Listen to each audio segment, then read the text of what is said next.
राधे राधे। कैसे हैं आप लोग? ईश्वर कृपा से आप सब अच्छे होंगे। ईश्वर सब पे कृपा बनाए रखे, सबका कल्याण करे। आज हम बताने जा रहे हैं सठतिला एकादशी कब मनाते हैं, ये कब कौन से महीने में मनाई जाती है, और सठतिला एकादशी की व्रत कथा, इसके बारे में हम आपको जानकारी देने जा रहे हैं। तो सठतिला एकादशी है जो, यह व्रत माघ माह के कृष्ण पक्ष की जो एकादशी होती है उसको कहा जाता है, सठतिला एकादशी के नाम से जाना जाता है। माघ का महीना वैसे भी अपने आप में बहुत ही पुण्यदायक है, और इसमें कार्य हर दान पुण्य कार्य करने का लाखों गुना फल मिलता है। और इस व्रत में भगवान विष्णु का पूजन करते हैं, और इस दिन पंचामृत में तिल मिलाकर भगवान विष्णु को स्नान कराते हैं।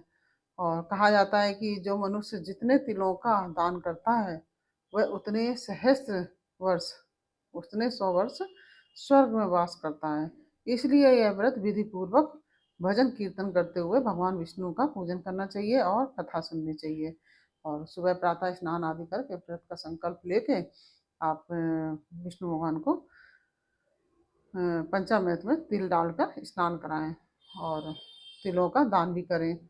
जैसे तिल के लड्डू हैं, सफ़ेद तिल, काले तिल, कोई भी आप तिल ले सकते हैं। काले तिल का ज़्यादा महत्व होता है वैसे दान करने का, लेकिन आप सफ़ेद तिल भी कर सकते हैं।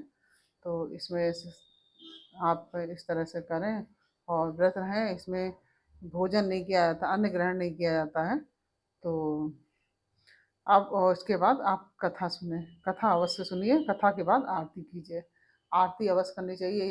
यह हम आपको हर वीडियो में बताते हैं कि करने से जो हमारी पूजा में त्रुटियां हो गई हैं वो उसकी माफ़ी मिलती है उससे। तो कथा इस प्रकार से है। एक समय वाराणसी नगर में एक अहीर रहता था।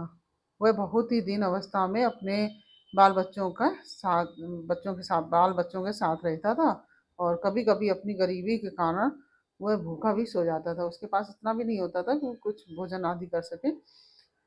उसका एकमात्र सहारा जंगल से लकड़ी बीन कर लाना और उसको बेचना, यही एकमात्र सहारा था उसका।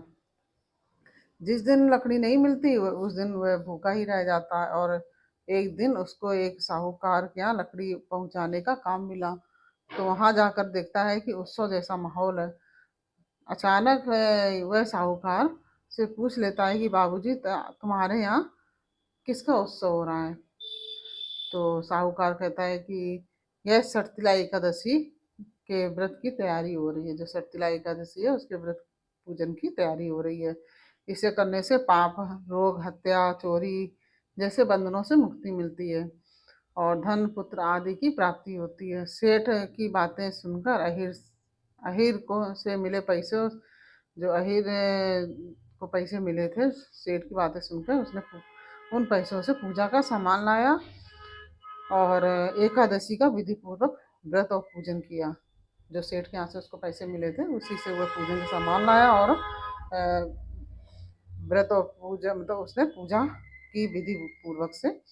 और एकादशी के व्रत के प्रभाव से वह गरीब धनवान हो गया, और उसकी गरीबी खत्म हो गई।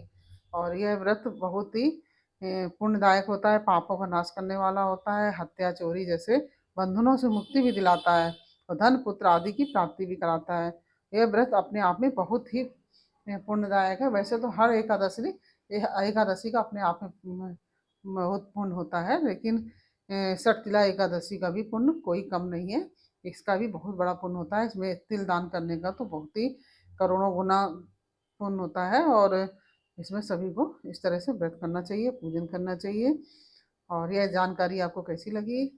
अगर आपको अच्छी लगी हो तो वीडियो को लाइक और शेयर अवश्य कीजिए, और कमेंट में राधे राधे अवश्य लिखिए। और अभी आपने हमारे चैनल को सब्सक्राइब नहीं किया तो आप हमारे चैनल को सब्सक्राइब कर लीजिए, और बेल आइकन बटन अवश्य दबा दीजिए, जिससे कि हमारे आने वाले सारे वीडियोस आपको प्राप्त हो सकें। यदि कथा अच्छी लगी हो तो वीडियो को लाइक से अवश्य कीजिए, और कमेंट में राधे राधे जरूर लिखिए, और यह भी बताइए कि आपको कथा कैसी लगी। फिर मिलते हैं आपसे अगले वीडियो में एक नई कहानी, एक नई जानकारी के साथ। तब तक के लिए राधे राधे।